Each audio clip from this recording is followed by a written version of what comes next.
Hello friends, I am Dr. V. Malati, Associate Professor, ECE Department, SR University.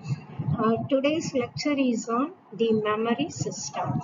In this topic, subtitles are semiconductor RAM memories, read-only memories, cache memories, performance considerations, virtual memory, secondary storage. So these are all the topics which we are going to see under the heading memory system.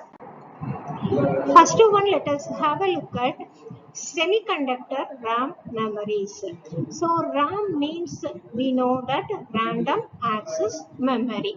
So memory, it is a storage element. Now in general, what is the architecture of the RAM? So in this diagram, we see first one, the processor. It consists of MAR. So MAR means memory address register, and then MDR, memory data register. So from the name itself we can understand that MAR stores the address of the memory location. MDR stores the data on which the operation is to be performed. And then memory. So this memory, it is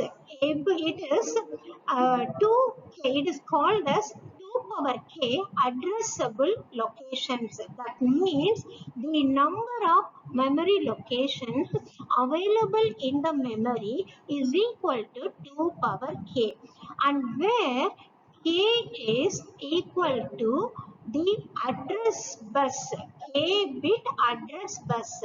That means the address bus capability with which it is able to carry k number of bits. So that number of bits equal to k, it is mentioned here.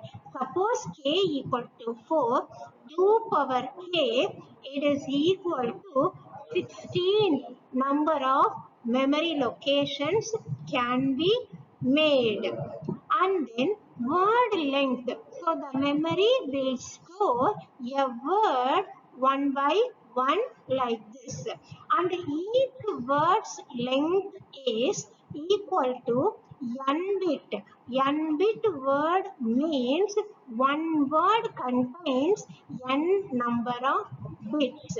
And then from MAR, the bus is reaching the memory. So it is one-way direction because address will be accessible only in memory. That is why it is one-way direction. And data will be bidirectional. So to processor for operation. From processor, result will be stored in the memory location.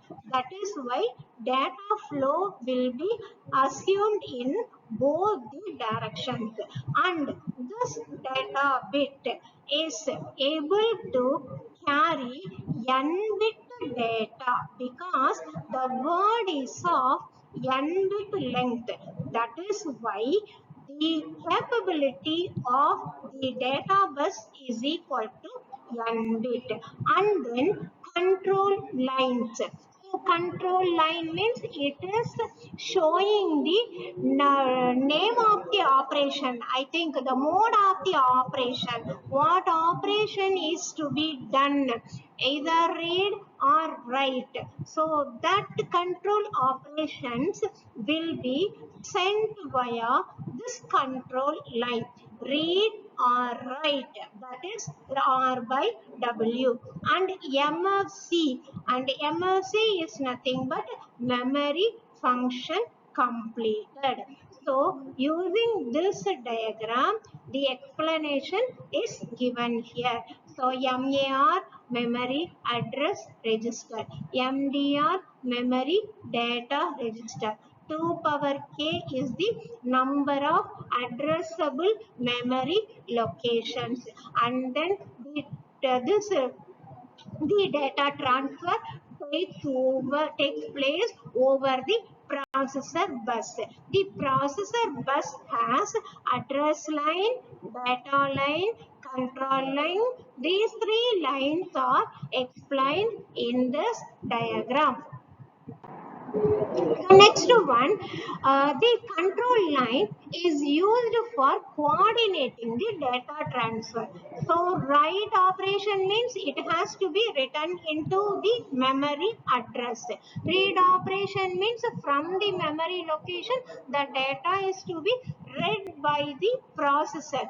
That is why it is coordinating the data transfer. The processor reads the data from memory by loading the address of the required memory location into MAR. So first the processor has to put the address of the memory location from which the data is to be taken or to which the data is to be written, and the written or read, it is based on the R by W value. So it is reading when R by W signal is equal to 1, and then memory responds by placing the data from the addressed location onto the data line and confirms this action by asserting MFC signal.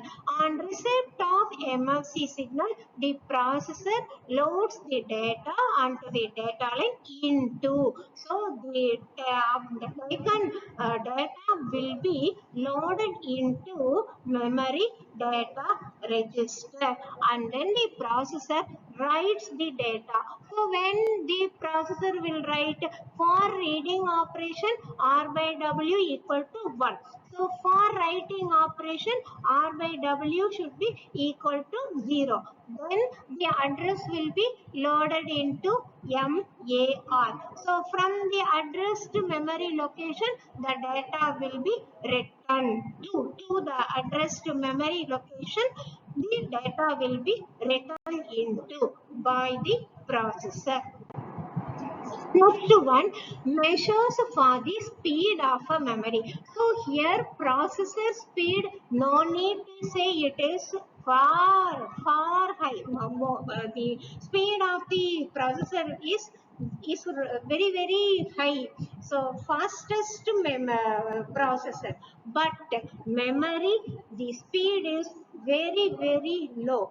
And that too, the memory size is also very large, and then here we need to measure the speed of the memory access time. So speed of the memory, how it is taken only by the way in which the data can be taken away from the memory. The speed at which the data will be written into the memory. So into the memory or from the memory means we have to access the required memory location as early as possible. That is why memory access time means it is the time elapses between the initiation of an operation, whether it is read operation or write operation, and the completion of that operation. And next one, memory cycle time. It is the minimum time delay that required between the initiation of the two successive memory locations. So the first category, the time elapsed between starting and ending of the operation. But memory cycle time means the time delay between any two operations start, and then internal organization of the memory chip. Memory cells are usually organized in the form of array. So memory cells are arranged in rows as well as columns, rows as well as columns, in which each cell is capable of. So one cell is able to store one bit of information. This one bit of information means it will be equal to either 0 or 1. Each row of cell constitute a memory word. So in horizontal direction, one row means one word. One row is equal to one word.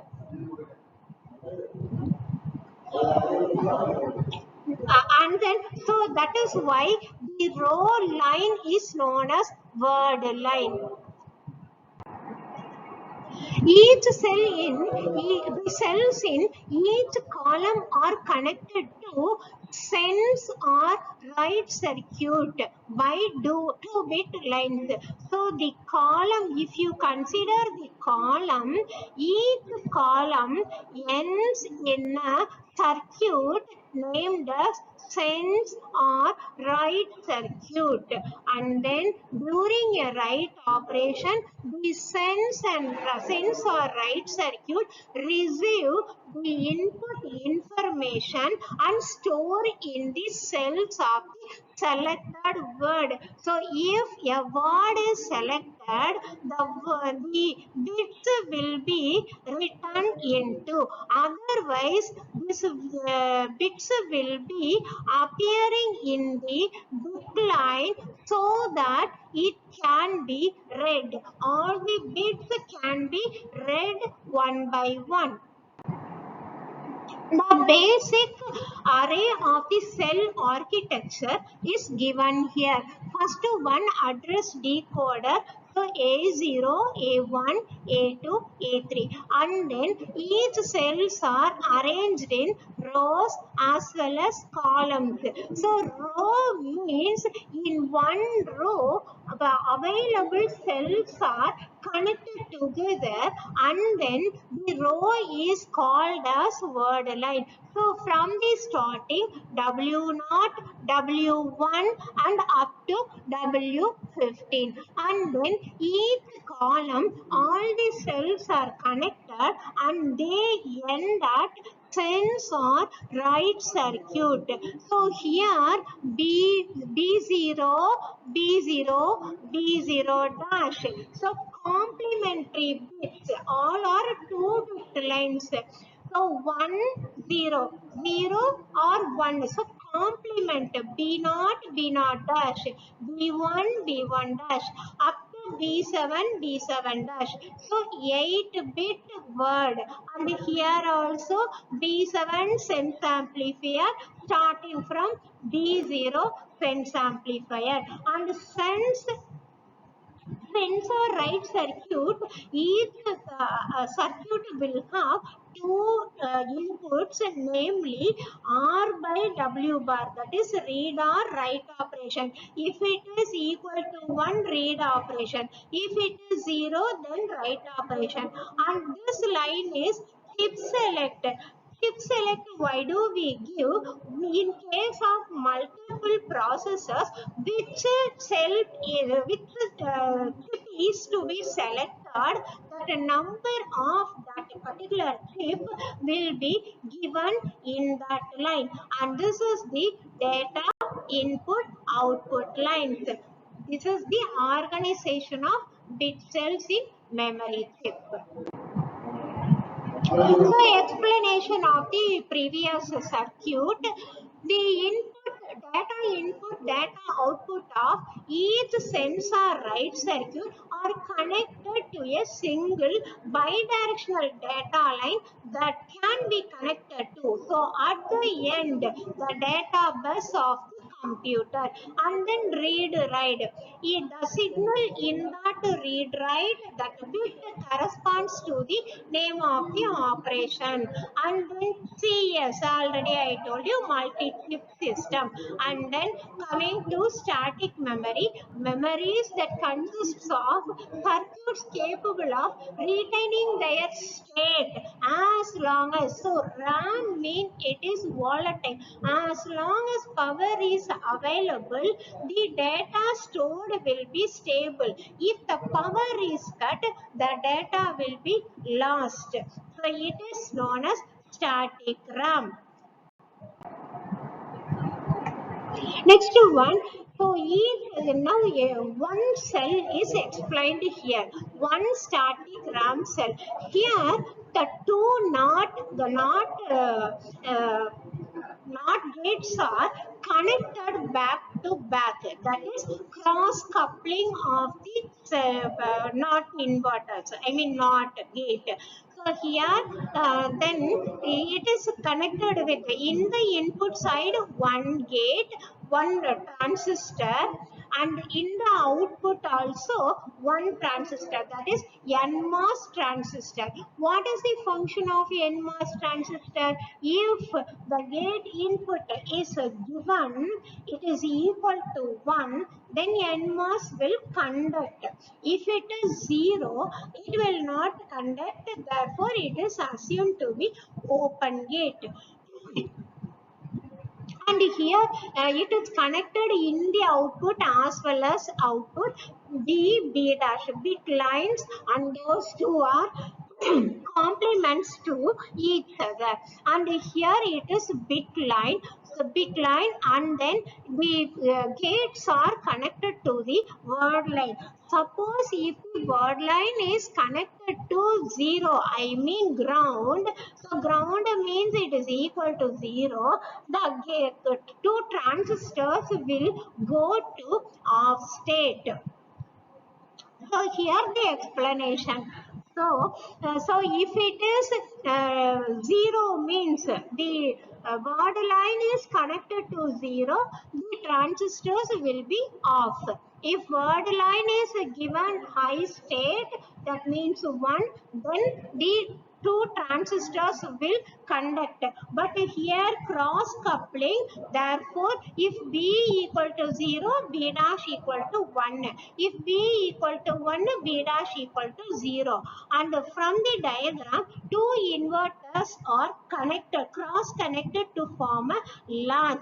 The latch is connected to two bit lines by transistors T1 and T2. These transistors act as switch, so either open or close. That is why we are utilizing the transistors to operate as switches that can be opened or closed under the control of word line. And when the word line is at ground level, the transistors will be turned off. So how the read operation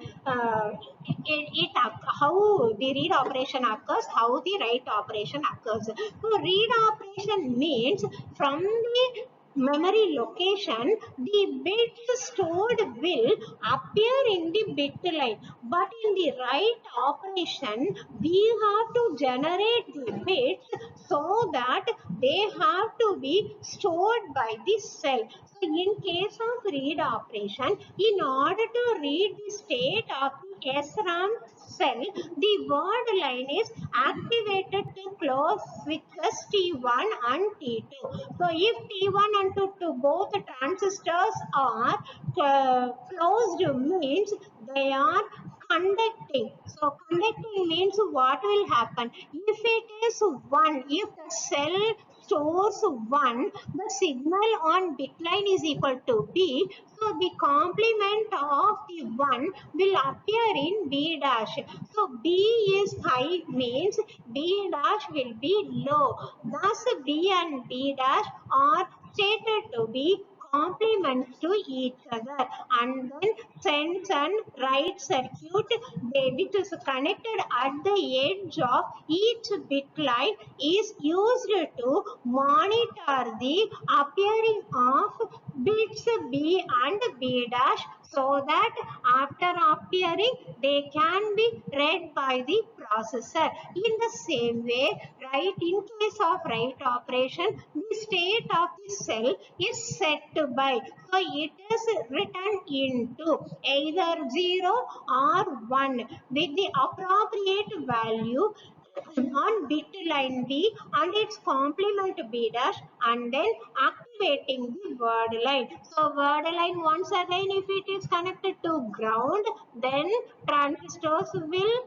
go off. I mean, it is going, they are going to off state. If it is connected to high voltage, then the both transistors will be conducting. So in the scene here, appropriate value on bit line B and its complement B dash, and then activating the word line. This forces the cell into the corresponding state. So this the required signal on the bit line are generated by. So after getting the transistors on or off, the sense amplifier will generate 1 or 0 to enter into the base cells.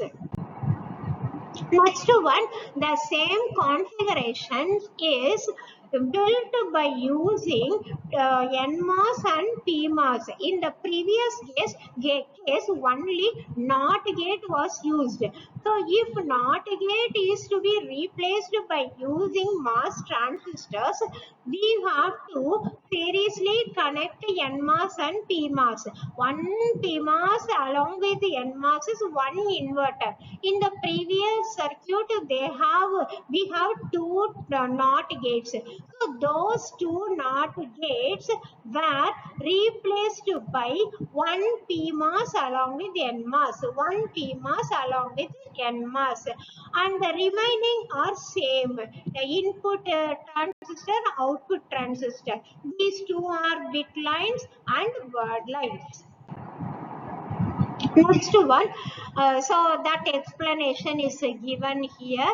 Why CMOS we are using? It is consuming less amount of power out. I mean, the power wastage, that is evaporation will be, heat evaporation will be less and the speed will be more, and then it is 5 volts is enough, and maximum 3.3 volt also enough for making the transistors conducting in new era voltage, new era gates, new era transistors. Continuous power is needed for the cell to retain its state, because if no power means storage data will be lost. Now merits, it has low power consumption, so high power means radiation will be more. It already consumes a less amount of power, because the current flow in the cell only when the cell is being activated, accessed, and static RAM can be accessed quickly. Its access time is very few nanoseconds. Demerit, SRAMs are said to be, so once power is off, data will be lost. That is the disadvantage of SRAM. And next one, asynchronous DRAMs, dynamic random access memory. Less expensive RAM can be implemented if simplex cells are used. Such cells cannot retain their state indefinitely. Hence, they are called dynamic RAM. And the information stored in dynamic memory cell in the form of charge. So it is also random access. So once the power is off, the data will be lost. But what is the difference between static RAM and dynamic RAM? RAM, the dynamic RAM will store the information in terms of voltages in capacitor. So voltages in capacitor means if voltage is applied, the capacitor will charge up to the peak. So as long as the charge is available, we can assume that data is stored inside. And if the power is off, the voltage, the charge will be gradually going to zero, not immediately, but gradually, exponential variation of the discharge. So during that period, if we want to if we want to access that data, it is giving you the time to take away the data. That is the advantage in case of dynamic RAM.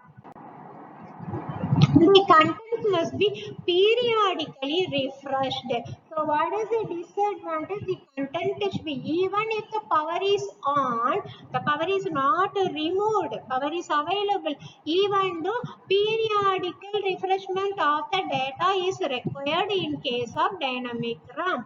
By restoring the capacitor charge to its full value. So already I told you, full value means if it is 5 volts, the threshold will be set. Suppose if it is 4.5, because when it is rounded off above 4.5, it is almost equal to 5. So if it is set as threshold, above threshold it is 1, below threshold it is assumed to be 0.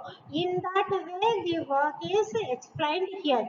In order to store the information in the cell, the transistor is turned on. Once if it is turned on, the voltage will go to peak. Appropriate voltage is applied to the bit line with charges the capacitor to the peak up to 5 voltage. After the transistor is turned off, the capacitor begins to discharge.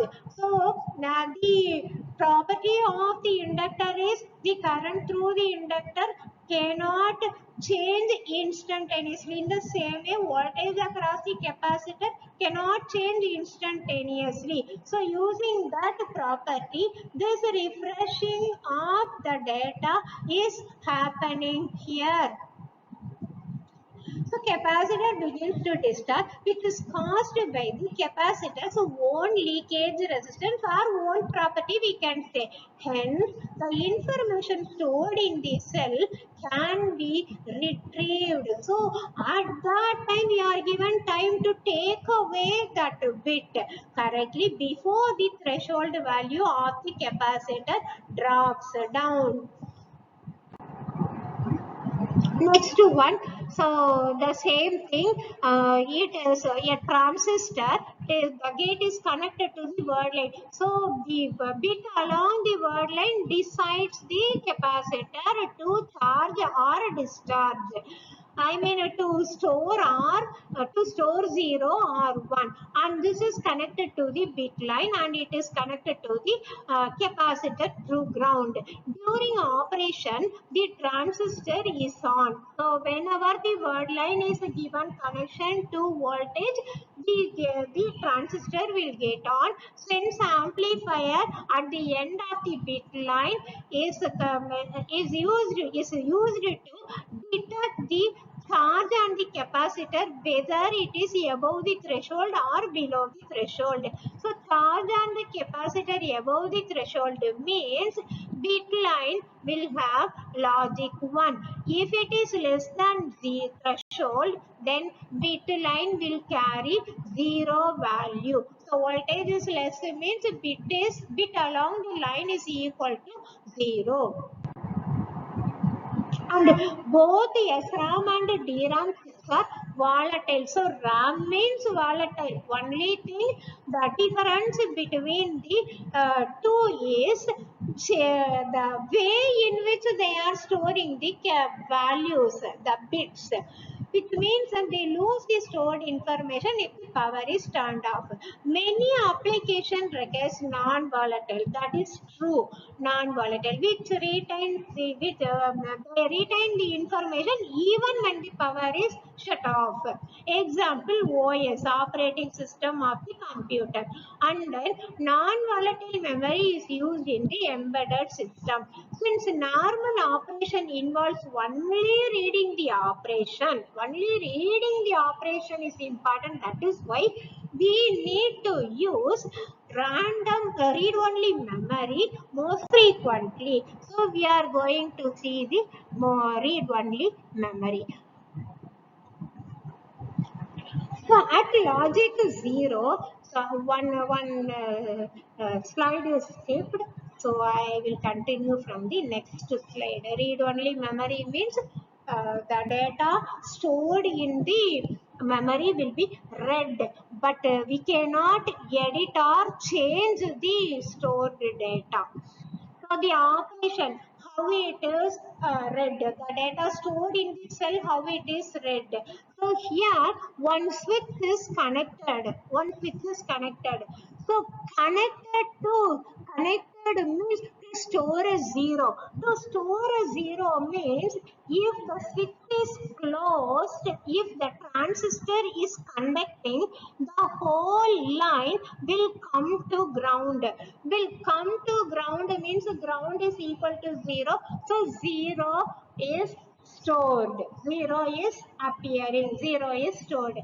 Suppose if the transistor is not conducting, it is open so that input is available. So here connected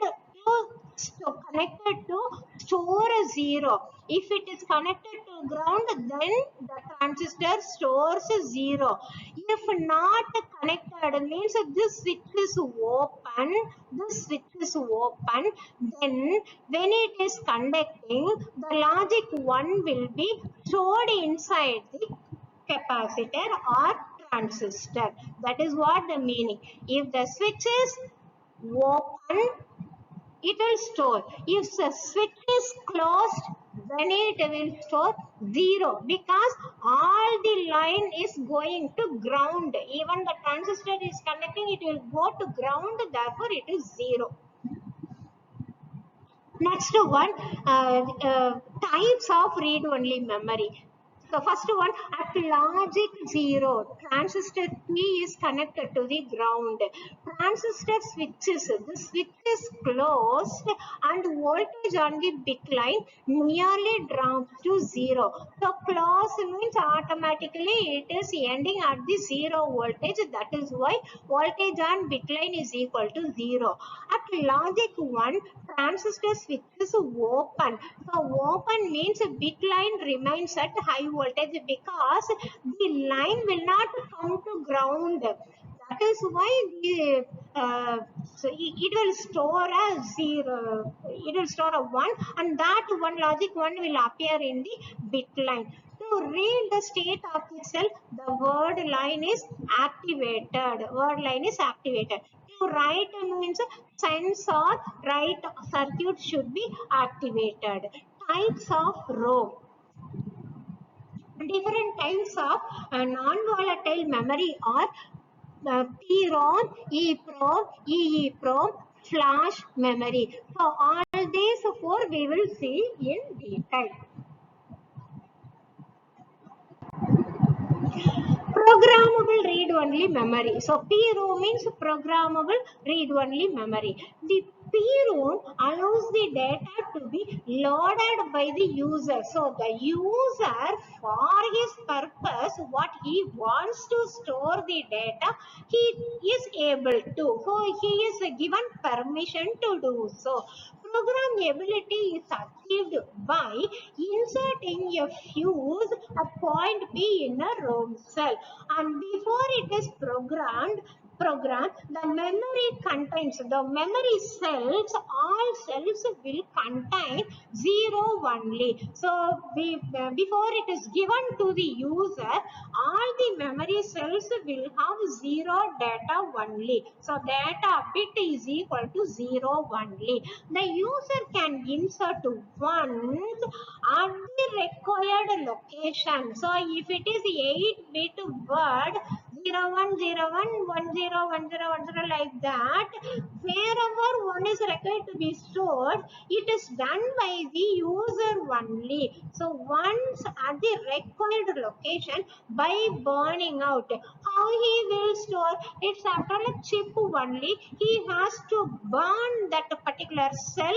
as to store the one at these locations using high current pulse. High current means high voltage, so it is belonging to the bit 1. This process is irreversible, and then irreversible means once if he stores 1 in the specific locations as per wish, later he cannot change. One chip, one time only he can store the data bits. That to one only. 0 already it is available. Wherever one he wants to be stored, he can do at only one time. Now it provides flexibility. It's faster. It is less expensive because they can be programmed directly by the user. Next one, EEPROM, erasable, reprogrammable, read-only memory, erasable, programmable. So, okay, what is the meaning? So, in the previous case, user can do only one thing, but here, erasing option is given, and then he can do the editing option. EEPROM allows the stored data to be erased and new data to be loaded. In an EEPROM, a connection to ground is always made at P. P means at the point where the fuse is connected. And a special transistor is used which has the ability to function either as normal transistor. So this is important. The special transistor is always normal only. If it is disabled at whatever time, then it is turned off. So the special transistor is assumed to be conducting always for certain type, and any point the user wants to make it off, he can do. Otherwise, normally on condition. The transistor can be programmed to behave as permanently open switch. It is also possible by injecting charge into it that becomes trapped inside. So, if we are injecting charge means the charges are trapped into the transistor and they will be stored inside it.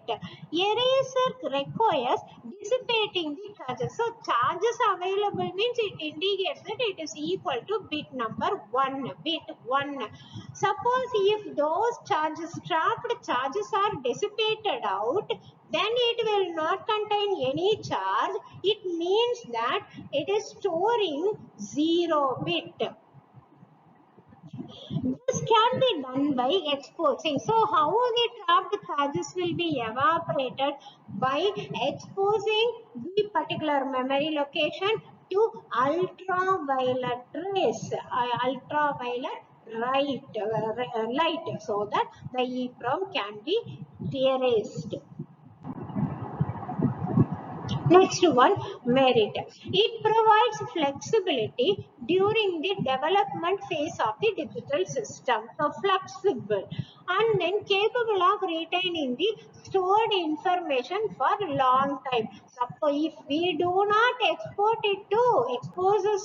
expose to ultraviolet rays, then the data stored will be safe only. It will be available. It will not be disturbed. For a long time it can store as long as it is disturbed. Demerit. The chip must be physically removed from the circuit for reprogramming, and its entire contents are erased by UV light. So, we cannot. So, PROM means wherever we want to store one, that cells will be given current pulse and one will be stored. But in this case, if we want to edit the information, the the whole chip will be exposed to UV rays so that all data will be erased off, and then later the user has to store the required information. So partial storage, partial removal is not possible. Next one, EEPROM, electrically erasable programmable read-only memory. EEPROM's chip, EEPROM chip can be electrically programmed and erased. So EEPROM means UV, but EEPROM means electrical. EEPROMs are typically changed one byte at a time. So this is very important. At a time, 8 bits can be changed. Erasing EEPROM takes typically quite long time it needs. A drawback of EEPROM is their speed because it takes too much of time. EEPROM chips are too slow to use in many products that make quick changes to the data stored on the chip because 8 bits it has to do. That is why it takes time. Typically, EEPROMs are found in electronic devices for storing the small amount of information that are non-volatile in application where speed is not considered. Small EEPROM with serial interfaces are commonly found in many electronic devices. And then last read-only memory is flash memory. In EEPROM, it is possible to read and write the contents of a single cell. In flash device, it is possible to read the contents of a single cell, but it is not possible to write the entire content of a block. So, only single cell. But in the case of EEPROM, 8 bits at a time is sum. So prior to writing, the previous contents of the block are erased. So if we try to write, the previous content will be lost. So for this case, example is given. In the MP3 player, the flash memory stores the data that represent sound. Single flash chips cannot provide sufficient storage capacity for embedded system application. There are two methods for implementing larger memory modules consisting of number of chips. So in case of flash memory, there are the forms of two flash cards and flash drives. Merits of flash memory: flash drives have greater density which leads to higher capacity and low cost per bit. It requires single power supply voltage and consumes less power in their operation. So first we see in detail about flash card and flash drive. So flash card means one way of constructing larger module is to mount flash chips on a smaller card. Such flash card have standard interface. This card is simply plugged into the conveniently accessible slot. Its memory size is this much, 83264 megabytes. A minute of music can be stored in 1 megabyte of the memory. Hence, 64 megabyte flash cards can store and 1 hour music. And then flash drive, larger flash memory module can be developed by replacing the hard disk drive. The flash drives are designed to fully emulate the hard disk. Flash drives are solid state electronic devices that have no movable parts. And then merits. They have shorter seek and shorter access time, which results in faster response. Even though it is larger memory size, we can easily access the location as early as possible. That is fast. They have low power consumption, which makes them attractive for battery driven application. They are insensitive to vibration. And then demerit, the capacity of flash drive, it is equal to 1 gigabyte. It leads to higher cost per bit. So as the quantity of the storage increases, the cost will also increase. Flash memory will deteriorate after it has been written a number of times. So we can erase and edit the information, but how many times, the number of times is restricted. Typically at least 1 million times only. After that it should be removed off. Then cache memory. So cache memory, so the main difference between the cache memory and main memory, till now we have seen about the main memory locations.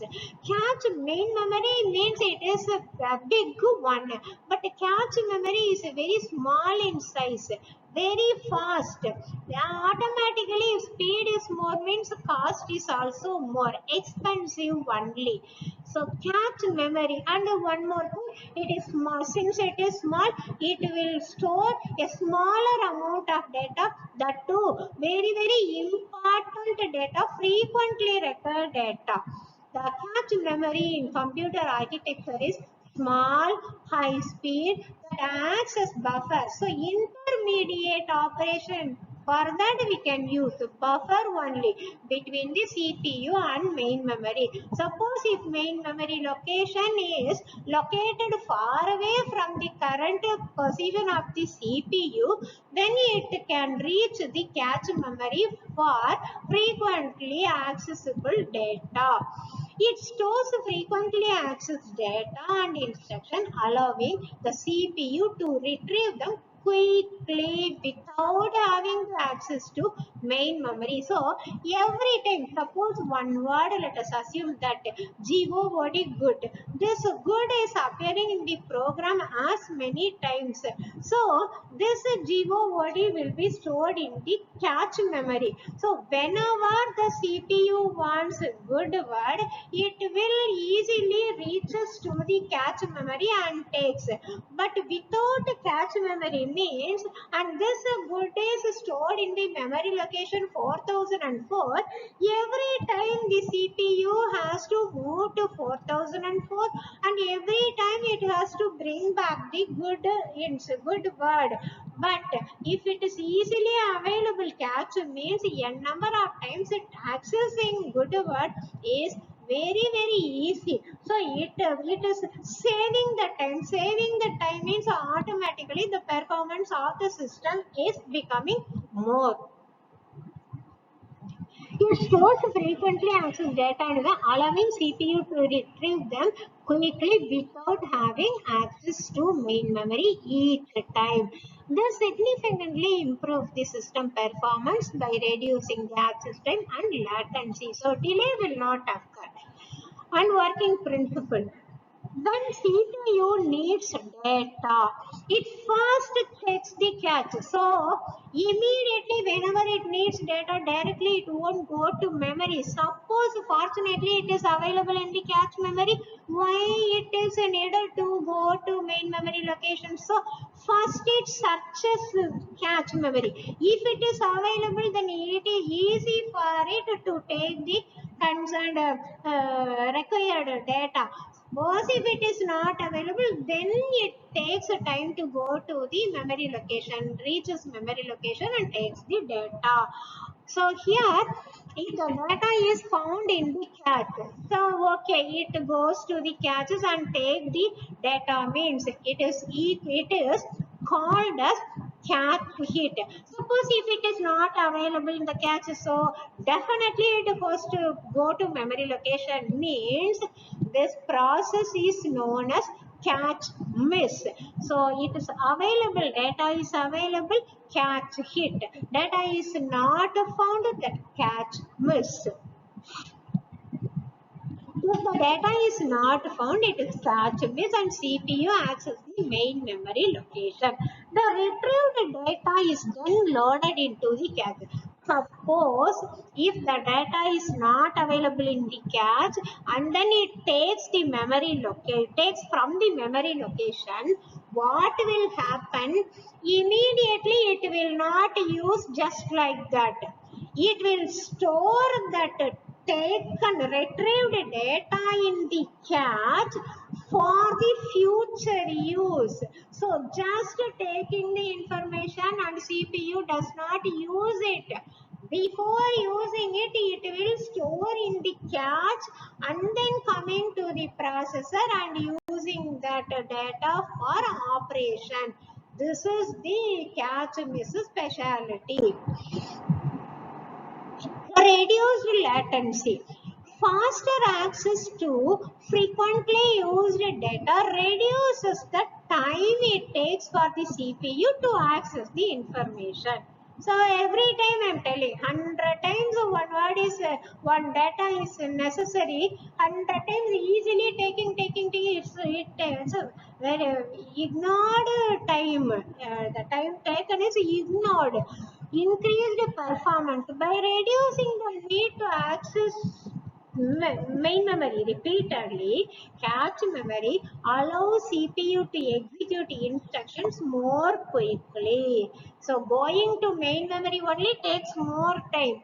Taking the data from the cache itself means it will reduce the time for performing the operation. Next one, balanced performance. Cache memory helps bridge the speed gap between the fast CPU and slower main memory.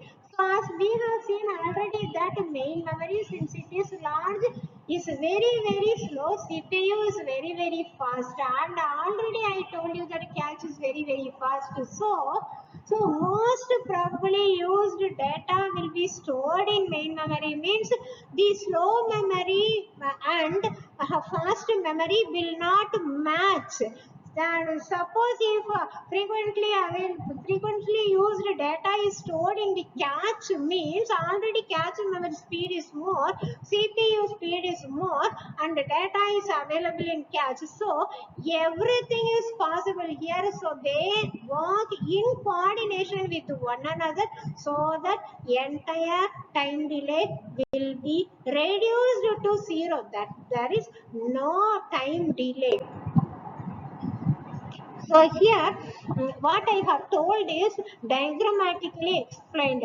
So suppose here see, consider one keyboard 0, 1, 2, 3, 4, 5, 6, 7, 8, 9, 10, 11. So this 10 number is most frequently used by the processor, but the 10 is used in the memory location which is provided in very deep, very very far memory location it is available. So here, so whatever the numbers which will be used more frequently, they assume that 4, 9, 10 and 3. So out of these 12 numbers, the task needs 4 frequently, 9, 10, 3 frequently. That is why in the cache memory 4 is stored, 9, 10, 3, all those 4 are stored. So here 10 is needed, means 10 is taken from here. Which one is easy? 10 taken from here is easy, or 10 taken from here is easy, or ultimately cache is easy. So here, smaller, faster, more expensive memory catches a subset of the block, and then data is copied between levels in block sized transfer units. Next here, larger memory, slower, cheaper memory. It's partitioned into blocks. So block they have divided. And then here we are using so many memory types so that we have to categorize their levels.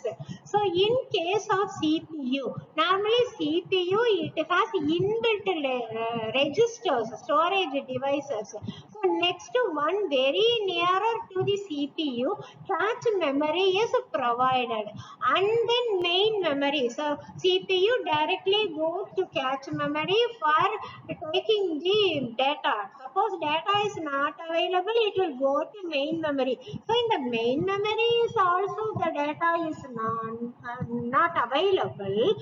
Then it will go to the secondary memory. So secondary memory means it is external, very large.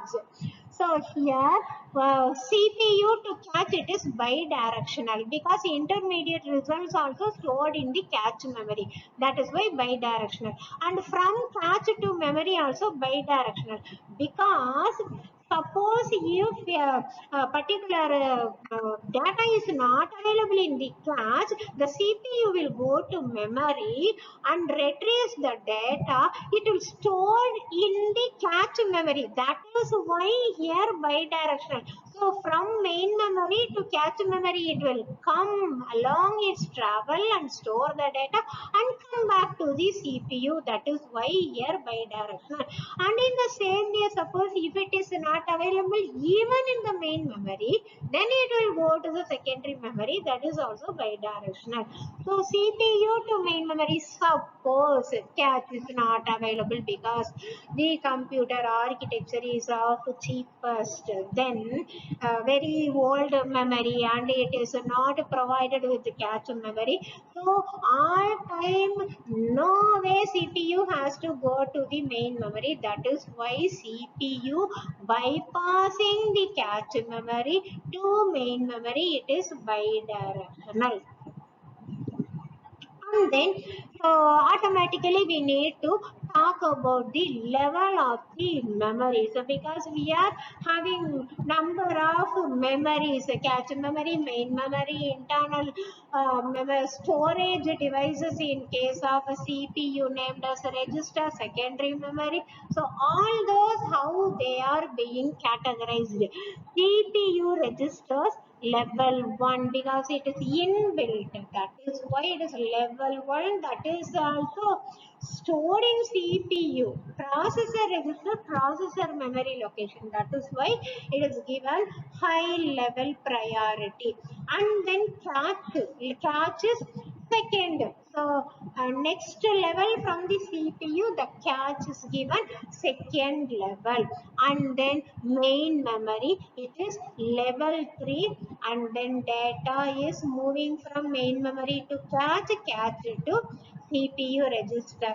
And then why we have not considered secondary memory means all these three are available in the system itself, but secondary memory means it is handy for the users. Users will carry the like pen drive, floppy disk or CD. That is why they are away from this level categorization. CPU level 1, cache level 2, and main memory is the level 3. All three memories are, I mean storage elements are stored in the CPU itself. And then, so why do we need cache? Because in the previous diagram I told you sometimes the cache may be bypassed. Without a cache, the CPU always reaching out to the main memory. Then what will happen? So the necessity of the cache is explained here. It is required to balance the speed. So as I have told you already that It is balancing the slow speed memory and fast speed memory, CPU. So it is an interface in between, mediator between the main memory and the CPU. The clock of the processor is very fast, while the main memory access time is slow. So the clock is operating with the high frequency crystal oscillator, but the memory is having very slow speed clock. Hence, processing speed depends more on the speed of the main memory. Levels of memory. Level 1 register, I told you, data is stored and accepted that are immediately stored in CPU. Most commonly used register is accumulator. So accumulator is the primary storage register in CPU. It is used for performing the arithmetic logic calculation, and then it is used to store the it is used to hold the one input. Suppose if we need two inputs, one input is in register, command register, and another input can be stored in accumulator. And third one is, after performing the logic or arithmetic operation, the result is stored in the accumulator itself. So for these three purposes, accumulator can be used. The most commonly used register is accumulator. And then program counter. So program counter is special register, and it is used to store only the address of the next instruction, not any other content it will store. And then level 2 are cache memory. So cache memory, we already know that it is very fast and it is very small and expensive. Level 3, it is main memory.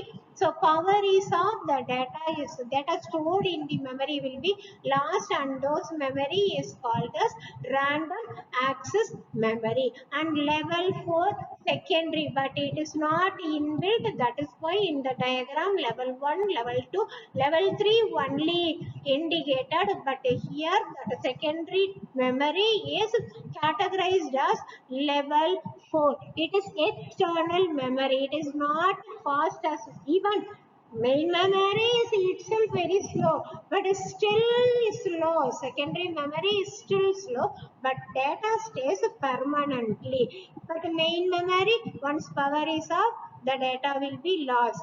If the word is found in cache, it is known as cache miss, cache hit, or else cache miss. The performance of cache memory is measured in terms of hit ratio. So hit ratio means the probability of getting the word positively. It is known as hit ratio. The probability of not getting the word, not getting the information, it is known as miss ratio. In case of cache hit, the time required to access data from cache is known as cache hit time.